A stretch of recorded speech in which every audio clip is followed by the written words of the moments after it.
Good afternoon, everybody. My name is Charlie Nicklin. Thank you for joining us today. As I'm sure you know, we're here today to talk about endpoint assessments, and we have Mike Cullen, who is going to share his experience in preparing apprentices on that journey and ensuring they are industry ready. Apprentices spend 80% of their time in the workplace, so this presentation is very much aimed at the employers to ensure that the apprentice has the necessary work experience to make the EPA straightforward.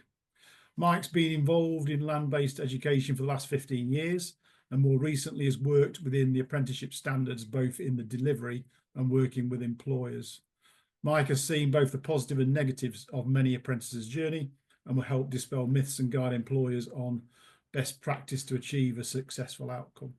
As normal with our online events, everybody will be muted, and if you'd like to ask questions, please pop them in the chat at the bottom of the screen, and then at the end of the presentation, we'll unmute you in turn so you can ask in person.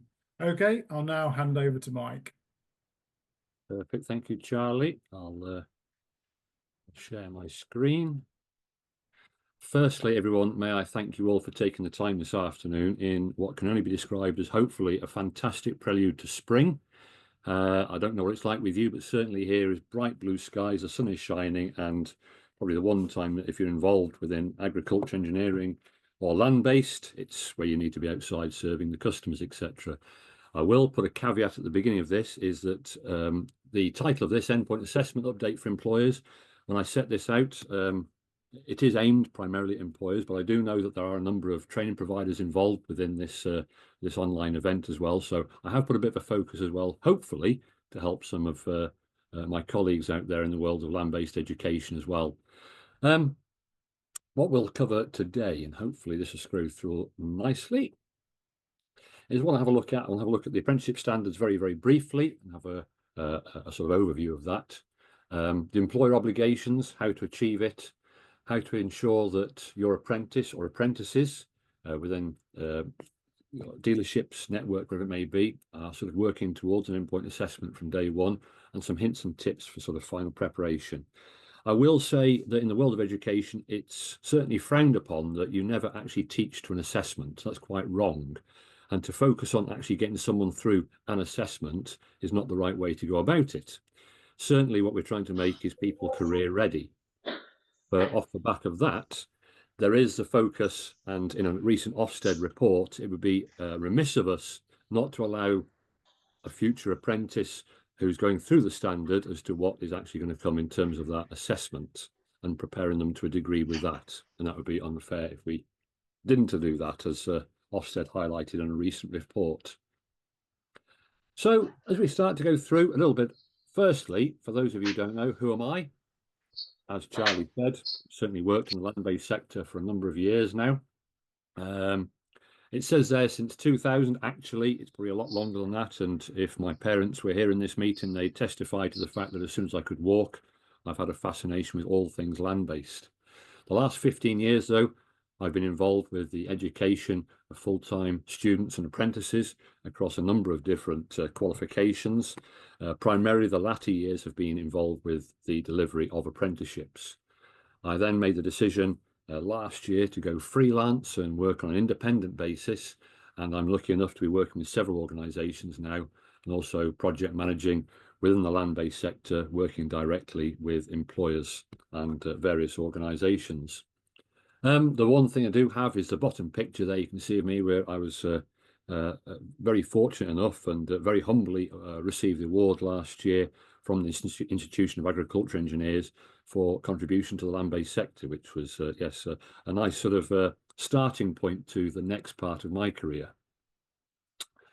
As we scroll through, the old apprenticeship standards, the standards which now have been through revision and are now going to be superseded. Typically, we're looking at the level 2 standards, which was 18 to 24 months, so a 2-year standard, which some of you may have apprentices on that standard at the moment, and also the level 3 standard, which typically would be a 3-year process with a funding at 21,000. Now, there's a lot of work gone in with the Trailblazer group in the last few years, some of which are actually involved in this meeting today. A lot of hard work in terms of the revision of those, which had to become about sort of after that sort of a 3-year set of delivery. And it's quite important that we have an appreciation of that sort of change point, and that employers are fully aware of what the new standards will entail as well, even if they are quite familiar with the old standards. And as we go through to the new standards, the newly revised standards, we're looking at the level 2, which is typically 24 months. The funding for that is £16,000. And then the level 3 standard, the big change you can see straight away there is that it's again a 24-month delivery of that standard with a funding of £15,000. The more savvy amongst us here will have noticed the difference between the last slide and this slide, that some of those figures in terms of funding have changed slightly. Don't despair, because the proposed progression route through is that you go through from the level 2 into level 3, and if you combine those two figures together, we'll start to look at a total funding of 31,000. Now, I'm not going to dismiss that in a sentence, because the hard work by a number of people within that Trailblazer group cannot be underestimated. If I put a bit of background on that, originally the government basically saying, well, what makes land-based engineering different to any other engineering discipline? And as an industry and through a number of organisations, it was a hard task to sometimes turn some heads and say, actually, it's not just engineering, it's land-based engineering, and quite different in a number of disciplines and respects, and justifying that. Then came the task, as that was being justified, as to how do you fund that?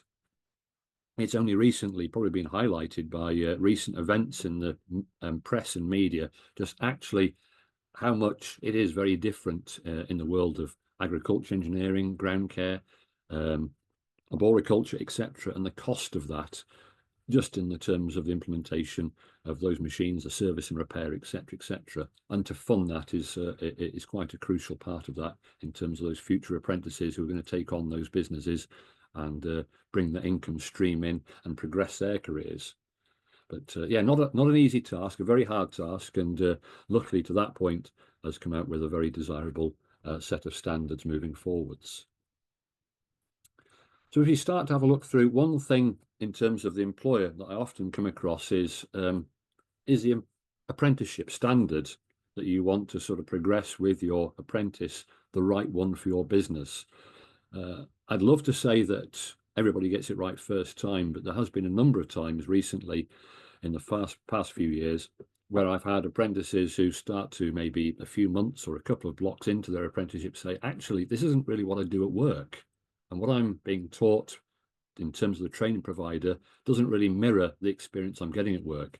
For example, I've had apprentices who came to me and said, well, we're not doing a lot of sort of driving of machinery, and that's one of my main focuses. And they were coming from a more of an agricultural background. Straight away, an agricultural apprenticeship may be a better suit for that. The other part is sometimes with some dealerships and networks, the focus of the business may be, an example I've had where it's fantastic engineering taking place, but the exposure to some of the more up-to-date technologies, let's take for example diagnostic tools, is limited. It shouldn't be there, because in the apprenticeship standard it quite clearly lays out exactly, along with the knowledge, skills and behaviours and the duties involved, what actually is within that apprenticeship. So it's vitally important as an employer that before you do anything in terms of taking on an apprentice, you actually look, what is that apprenticeship standard actually entail? Is it right for my business?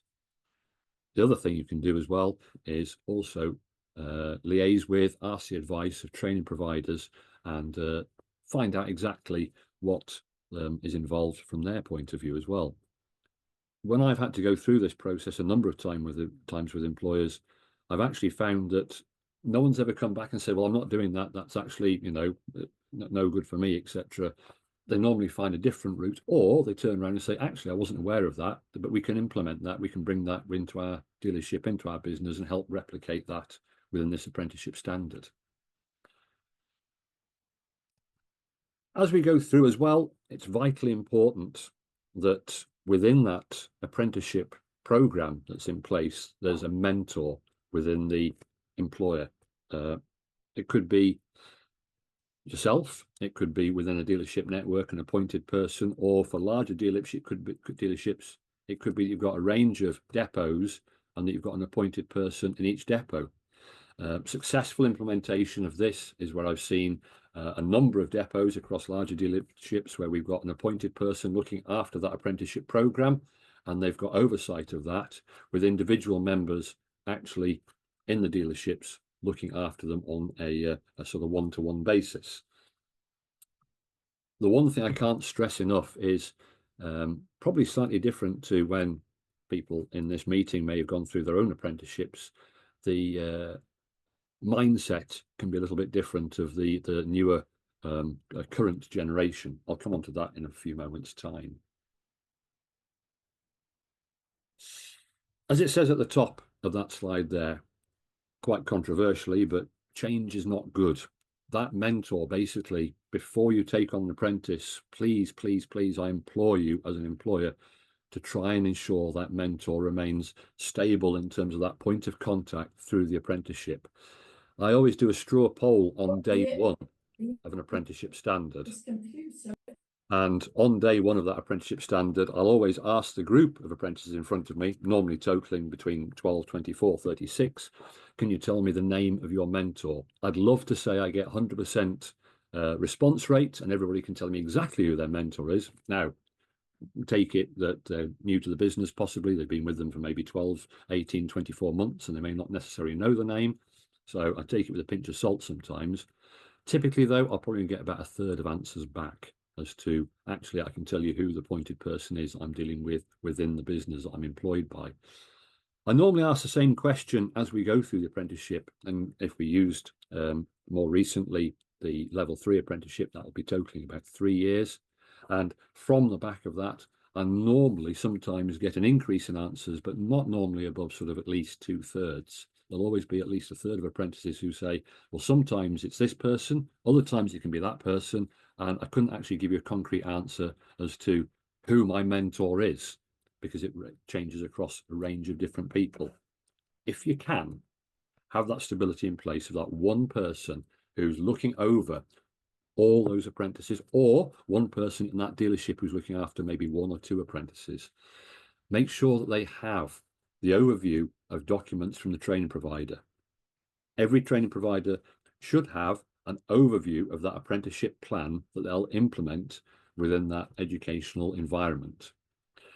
Get that document off them, find out what's in the document, and where possible, be it on a day release basis, a block basis, mirror the topics that are going to be covered. And as you start to mirror those topics, either give them a bit of foresight before they go to the training provider, or just as importantly, once they've had that delivery of certain topics, reinforce that within the workplace. Set them some tasks that actually helps them hopefully get that further practical understanding of what they've learnt within the training providers. And one thing I must say as well is keep in contact with the training providers. If you haven't had contact with them or you're struggling to get contact, get hold of them, it says. You find with some caseloads of training providers that get quite large, make sure you keep that constant communication in place. I'm not talking on a sort of 6 monthly basis. I'd say at least a minimum of sort of every month or so, find out where the apprentice is in terms of their viewpoint, what you should be doing as an employer, and reinforcing that and making sure you're on the right track, and also finding out what's coming up next. It also says at the bottom there, get a report. That's absolutely invaluable in terms of review. The one thing with the apprenticeship standards within all this is that we find that the main assessment takes place at the end of the delivery of the standard in terms of that endpoint assessment. But assessment should be taking place all the way through that training. In fact, it's a requirement really from Ofsted that we see that assessment and that journey that the apprentice is making, which will be reinforced also by the portfolio that they'll be compiling from day one as well. As that goes through, highlight those success points, celebrate it, reinforce it, and sort of, you know, increase that confidence level. And then when you start to find any weaknesses, instill that back into the workplace. Have some tasks that help build that confidence on those some weaker subjects. I'd love to say that I could give you 2 or 3 examples. Actually, everybody's completely different. We all learn in different ways. We've all got our own strengths and weaknesses, and that's why those reports are vitally important in terms of helping gain that understanding of the person that you're employing and seeing through the apprenticeship. Another point is accessibility. It could be part of the interview process that you have with a future apprentice. That a question you ask is, do you have any learning needs, etc.? Anything I can help you access this information that's going to be delivered and the experience that you're going to get over the years within this apprenticeship. All too often recently in my time, I've found that post 16, young people tend to decide they're going to make their career ready choices. They gain employment and they're going to stand on their own 2 feet, and they decide that whatever help they've had at school previously, they don't need that help anymore because they're older and wiser now, and they're going to go it alone. I can't implore sort of how much importance it is to try and, if they've had access to any arrangements prior to this, try and reinforce those arrangements and get the training provider to help with that. I've had apprentices now literally 2 months before they were due to finish their apprenticeship and before the endpoint assessment come to me and say, actually, I'm not going to pass this because X, Y, and Z, and I really need help here. How do I get help? It could be extra time, it could be a reader, it could be a scribe, whoever knows. And they've left it right to the end, and then all of a sudden they've realised, I need support. Try if you can to encourage them to sort of divulge that fairly early on and get that support in place as soon as possible. It just makes the whole process so much easier as they go through. Allow time for evidence. As the apprentice is going through, they'll be building up a portfolio of evidence. And the one thing that we've got, and I smile with a lovely sunny day outside, that those busy times, and we're talking maybe about harvest periods or times where servicing and maintenance is at a precedent and everybody's busy and there's not enough time in the day and you're nigh on working sort of 12, 16 hours out of sort of unsocial hours into the night, etc., etc. If I turn around and said, actually, could you make a bit of time and make sure that apprentice is gathering the right evidence? It'd be like, hang on, I've got a business to run here, Mike. I haven't got time for that at the moment because I've got customers, phone calls, emails, and they need the service that I offer as a dealership or a business. Brilliant, fully understand that. But at the same time, gathering that evidence is vitally important for that apprentice and their apprenticeship. If you can, try on a weekly basis, put a bit of time aside where that apprentice can help collate that evidence together. A picture tells 1,000 words, but make sure the message is right. Too often we have some fantastic sort of evidence, but when you start to look at it, it will contravene quite catastrophically some of the parts of the Health and Safety at Work Act 1974.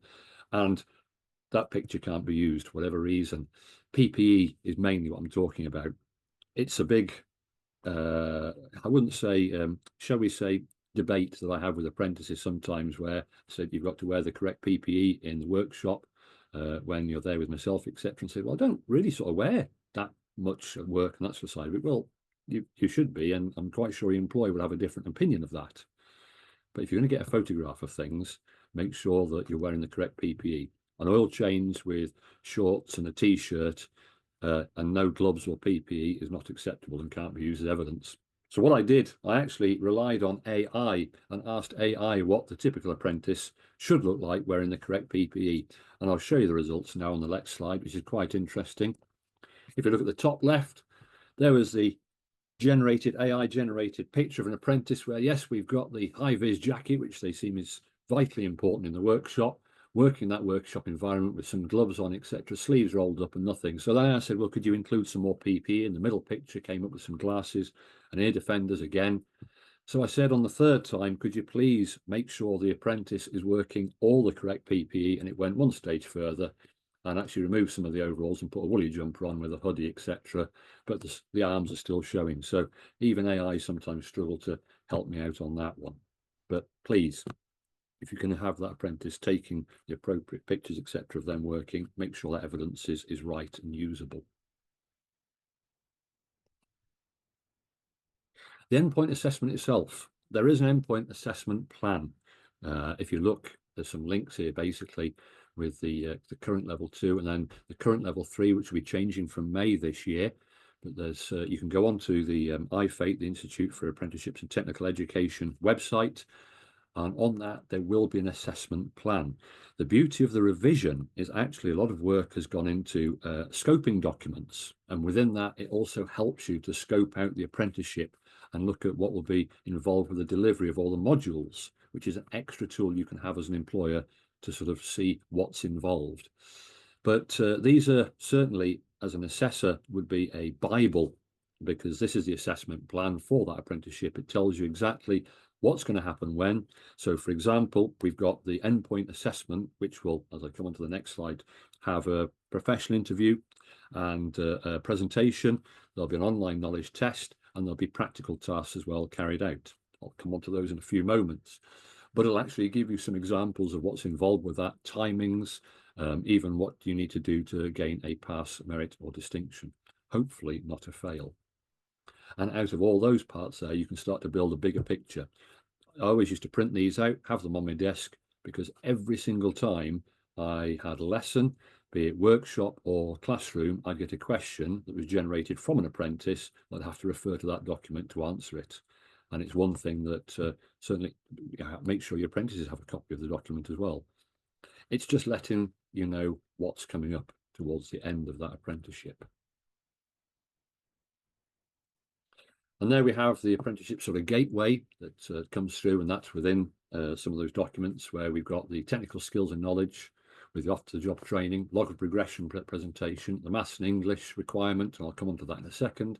And then you've got those 3 endpoint assessment sort of parts, the online knowledge test, practical tasks, which will be encompassed either with the training provider or perhaps in the workplace, and then the presentation and professional interview. And that will then lead through to the grading and sign off of that apprentice. The one bit, the recent update is that, yeah, maths and English rules have changed slightly. If you've got an apprentice that's 19 plus at the start of the apprenticeship, then that means that there's the option there of the maths and English side of things. And also they decided to review the guidelines from a minimum duration of just over 12 months to just over 8 months. The reason back for that was not so much for the land-based sector, it was more for the construction sector, that they saw a decline of apprentices in terms of construction, and they want to build more houses and want to increase those apprenticeships.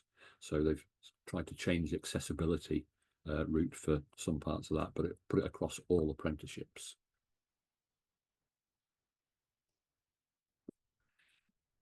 This picture here, tidy workshop, tidy mind and clean overalls. It's one thing. I tend to get, on the very first day of meeting a group of apprentices, either one or the other. I either get the apprentice that turns up in the brand new overalls, and you can tell they're just out of the packet because they've still got the starch marks and the crease lines down them, and they're fiercely proud that their employer has issued them with these overalls and they want to show them off, normally sometimes slightly too big. The other part is that I get the apprentice who may have been with the employer for a period of time before starting the actual apprenticeship standard, and they turn up in a pair of overalls that can, well, quite categorically has been involved with sort of a farmyard at some point or a field, and there's normally sort of a couple of holes, etc., where they've been grinding, etc., and all these sort of things. And the steel toe cap is showing quite proudly as it's shining out of the end of the boot. I always say to apprentices, when you go into an endpoint assessment, please, you're representing yourself, you're representing your employer. I mentioned knowledge, skills and behaviours earlier. We'll want to present that professional person as that apprentice should be as well. From day one, it's important, and you as a business will certainly support this, that customer facing needs to present that professional standard. And we should never judge, but if someone turns up in the yard and they look like, for want of a better term, that they basically have put on some older clothes at that point and not looking the best, you'll have some customers who will question whether they actually want them to work on their machinery on that day, because that would maybe implore some of the standards that they're imposing on themselves. Always think about what we're actually doing with this, and where I always say, day one, clean boots and overalls, show that professional standard. And when it comes to the workshop as well, and the way you work in the workshop, everything laid out, clean and tidy, look after the tools, replace the tools as you would as though they were your own. cleaning the tools, etc., and work with that, not as sometimes I have to pick up on some people putting tools on the floor, kicking them around the workshop accidentally as you go, and working in a disorganized, illogical manner.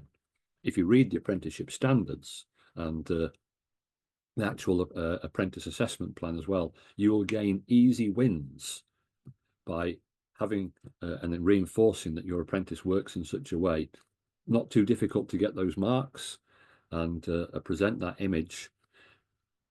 And from that point, you might start to work towards, and certainly criteria, merit and distinction, grades, etc., and that sort of side of things, as well as obviously getting the task that's in front right as well.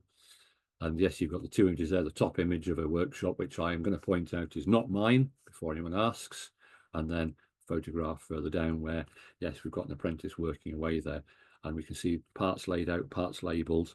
And it's one thing I always do on one of the first practicals I do, which we're looking at the 4-stroke cycle, and we do a full engine restrip, is actually taking everything apart, labelling and understanding the function and purpose of everything before we start to reassemble it again. Some people pick it up straight away. For some people, it can be a bit more of a challenge because they haven't previously worked in those sort of surroundings. Back in sort of 2018, when we started to sort of really get to grips and with these apprenticeship standards, it would be fair to say there was a learning curve. And if I talk on behalf of myself, that learning curve was, well, you're going to be delivering these standards now, as opposed to old diplomas, etc. And from these standards, how are you going to change the way you deliver and educate these young people? And I said, well, hang on a minute, it's not actually why should I change? It's engineering, isn't it? It's the fundamental principles are still the same. Actually, within the first sort of set of assessments, it was quite clear that it's a very sort of different process that we're going through here. And it's well worth your time, and certainly that of the training provider as well.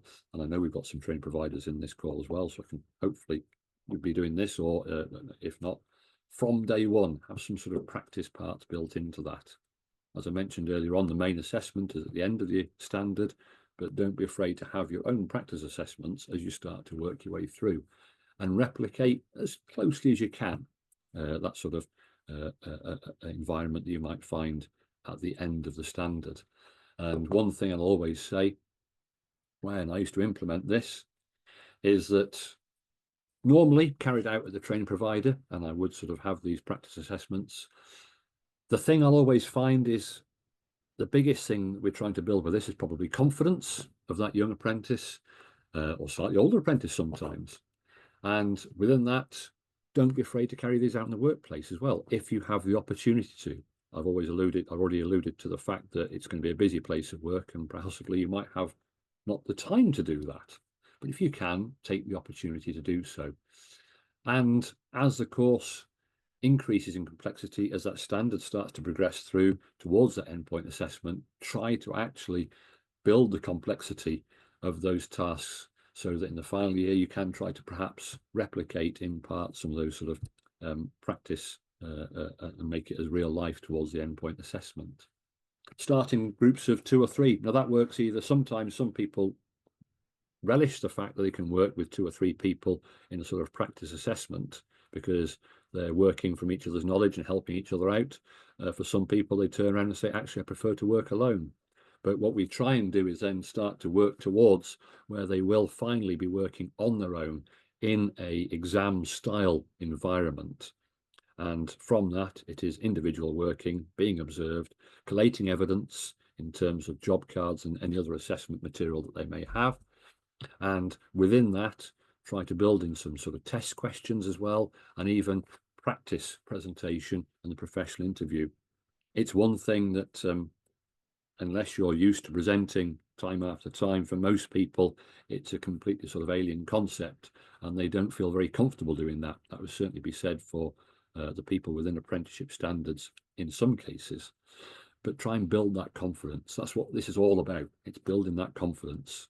And people will get things wrong, and if they're getting things wrong, we learn from them, and if people are getting things right, we celebrate that and then build from that and increase the complexity. Common feedback I always get when we get through to those sort of practice assessments is actually, because I'm trying to replicate that sort of exam environment, is the silence.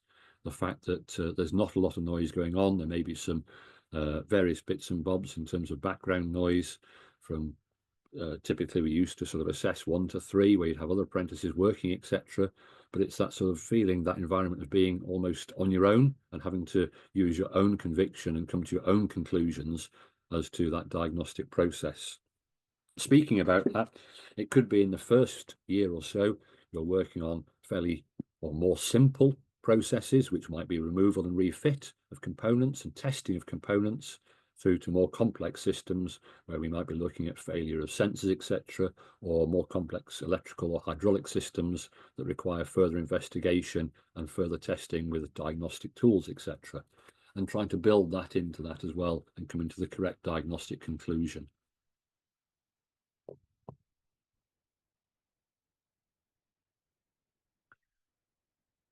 I've had many times employers come to me and say, I've heard that you actually, it's very easy to fail an endpoint assessment. And I know there's a number of assessors within this meeting as well. Actually, it's not the assessor's job, and we're not trying to actually look at trying to fail people.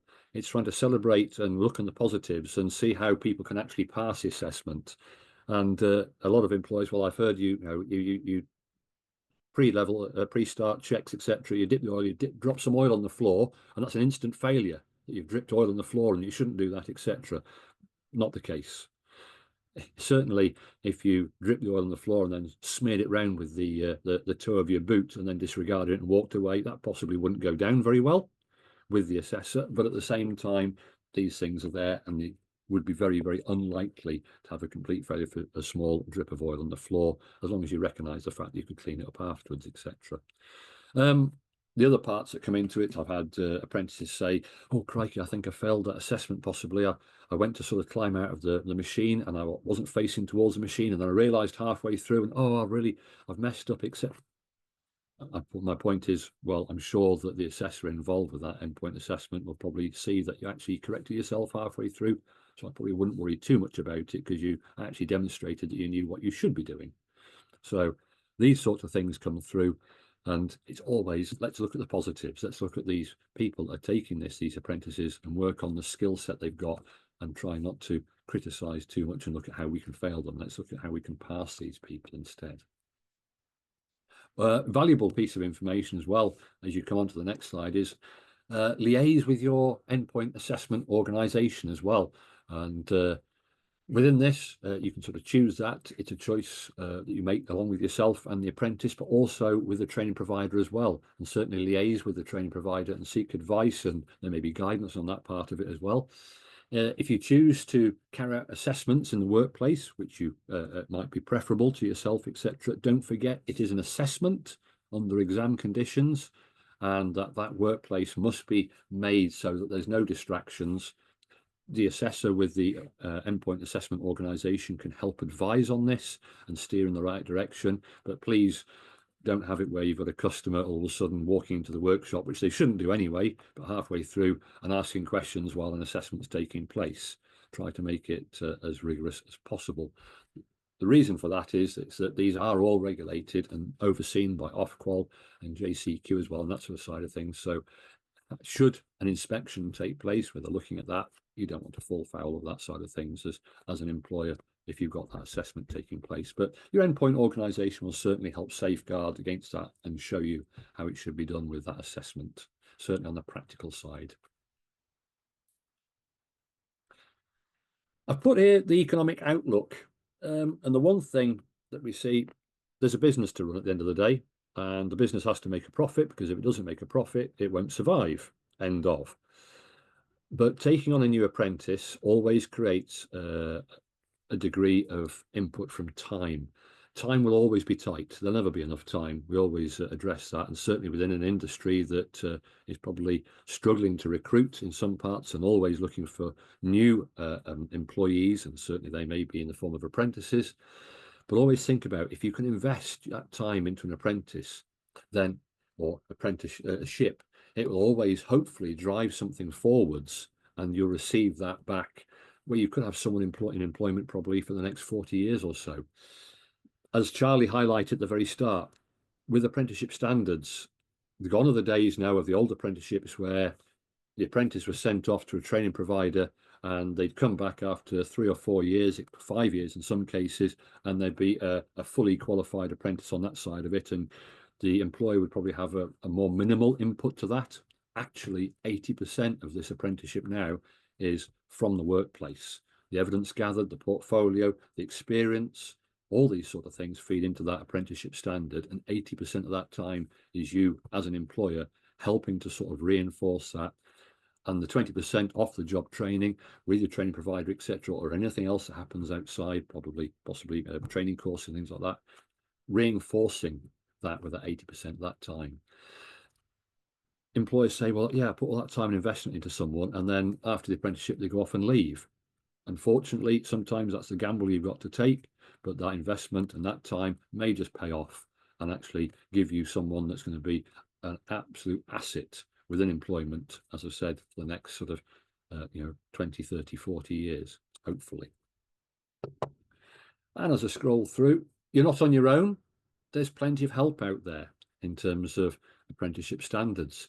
There's a number of organisations, one of which is the very meeting we're in today, and with the Institution of Agriculture Engineers. We've got the Agriculture Engineers Association, the Endpoint Assessment organisations with LANTRA, the IMI, the LETEC, with the Land-Based Engineering Training and Education Committee, the actual Institute for Apprenticeships and Technical Education. Their website is an invaluable resource you can sort of tap into and gain information for your reading, along with BAGMA, etc. as well, which, as we start to grow more of an understanding as an industry as to the involvement of these apprenticeships and drive these forwards with further reviews in coming years, etc., after this current review, it's always looking at improving that and making it best fit for purpose for the industry that we're all serving. And working towards the end, please don't forget the fundamentals. I started off with saying earlier on that when I first sort of looked at standards and apprenticeships, I thought, well, it's just engineering. Well, actually, a lot of it is. I do tend to find sometimes that fundamentals can sometimes be put to one side, and the diagnostic capabilities that we have now are probably focused on as part of that apprenticeship standard, but also make sure that we've got those fundamental skill sets in place as well, because we're not talking just about the EPA, we're talking about the future career of that apprentice within your dealership, within your employment. And from those parts, always try to focus on these fundamental core basics of engineering as well. It was a comment I had made to me a number of years ago by a group of employers, where they said the sort of fundamental skill sets seem to sometimes drift away and get lost. And certainly from the amount of apprentices that on day one say, when can I get the laptop out and do some diagnostics? The answer is always, well, when you can tell me how that engine's put together, the construction of it, the materials used, the way it works, then we can start to have a look at further on how the engine performs. But you will not get anywhere without that basic understanding. And that is fundamental engineering diagnostic technologies that we then enhance with electronics and automation, etc., as we start to move through that. So please don't sort of leave that to one side and forget about that.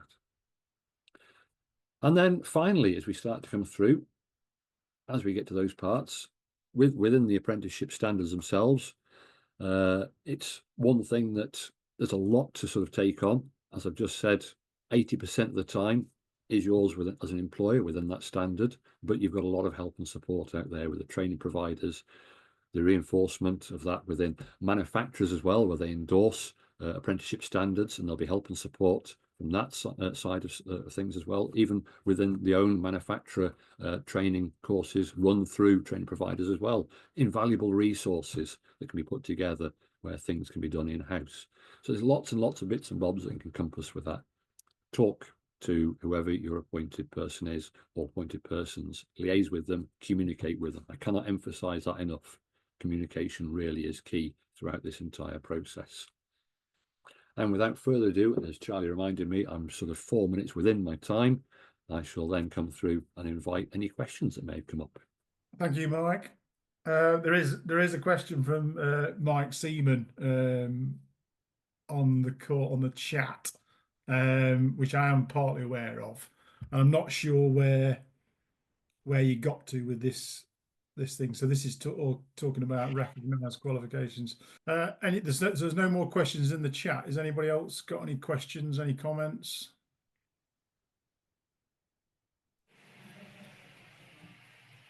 I think just from my side, for those who don't know me, I've been involved with the Trailblazer group, and I've done quite a bit with apprenticeships.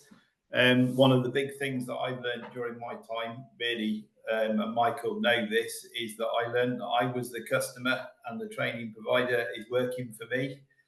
Therefore, you can be demanding and hold the training provider to account, which I've done. And there's two colleges that I've been involved with.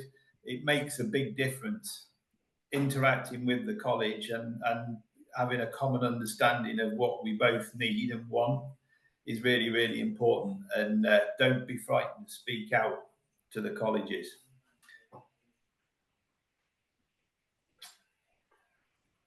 Yeah, it's a point I'll certainly reinforce there within that. Communication is key, as you've quite rightly said, Simon. And within that, it's that two-way process that takes place. And then you gain that better understanding, because the person who probably might communicate the least will be the apprentice themselves at points until it gets really bad. Yeah. And as I said earlier on, certainly with accessibility and things like that, they'll normally stay quiet and won't want to speak to the employer too much because they feel as though they can't in some occasions, or they don't want to. And it's making sure that you've got that dynamic involved, where you've got the training provider, the employer, and the apprentice all talking about that apprenticeship standard and how they're progressing through that. Yeah. Okay, any other questions?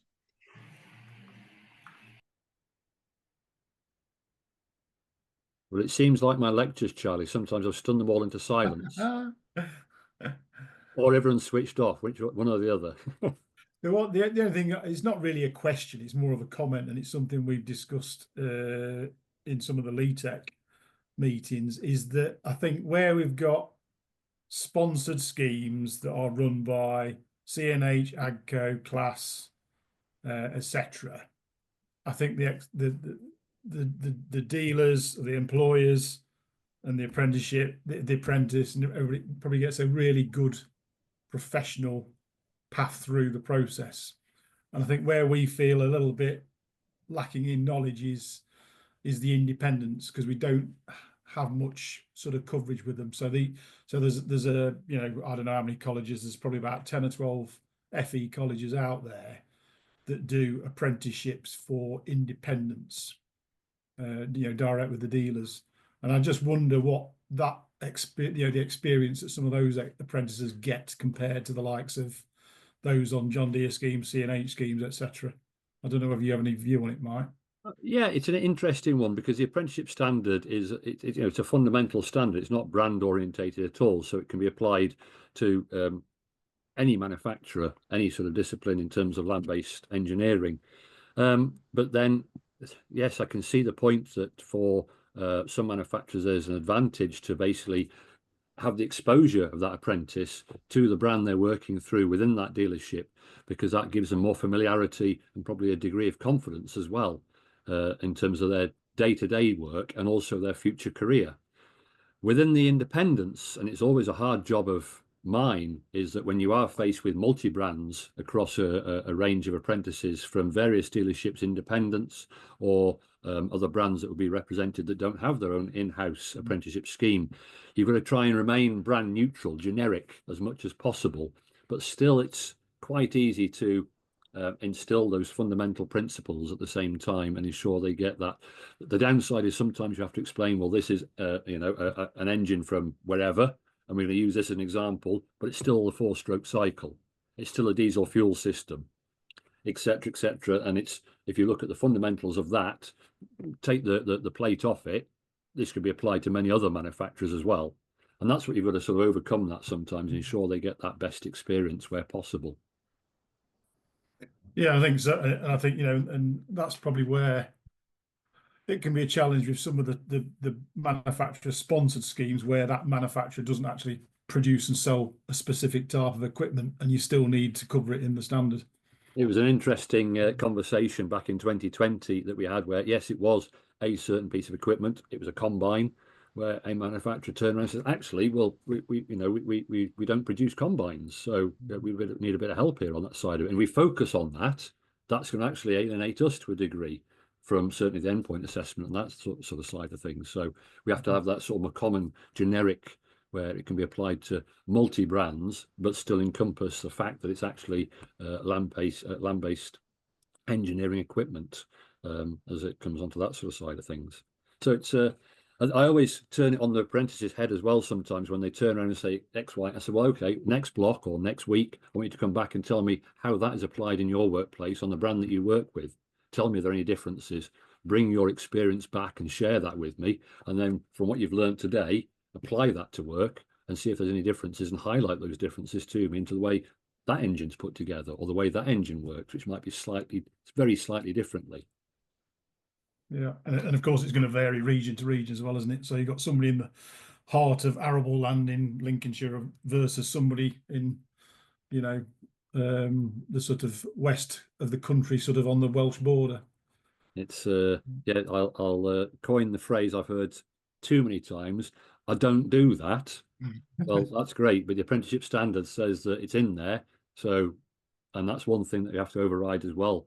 Yeah. From an apprentice side is that there's so many different brands, as you say, so many different regions, so many different parts of a dealership, which will focus on various bits. It's, well, actually, you're going to learn about it and you've got to understand it because you're not being tested to that part, you're being tested to the apprenticeship standard. Yeah. Okay. Brilliant. All right. So, any more questions from anybody? Any comments? Just to add to that, Charlie. Of course, you know, we have got this sort of really wide range of experiences and occupations in our under the land-based umbrella. Kind of ones Mike and you've said are absolutely right, but also don't forget there are our apprentices who are in the turf care industry, and up until recently, you know, the construction plant industry as well.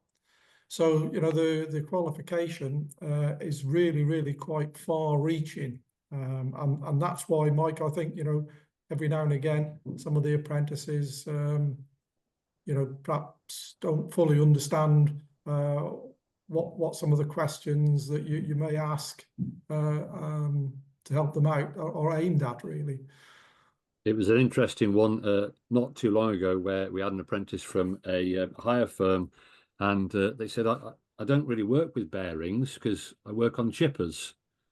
And I said, have a look inside your chipper, there's bearings. Oh, is there? I said, yes, you have a good look inside there. So when we look at the fundamentals and we look at how a bearing works, you can apply that to your chipper if you want to.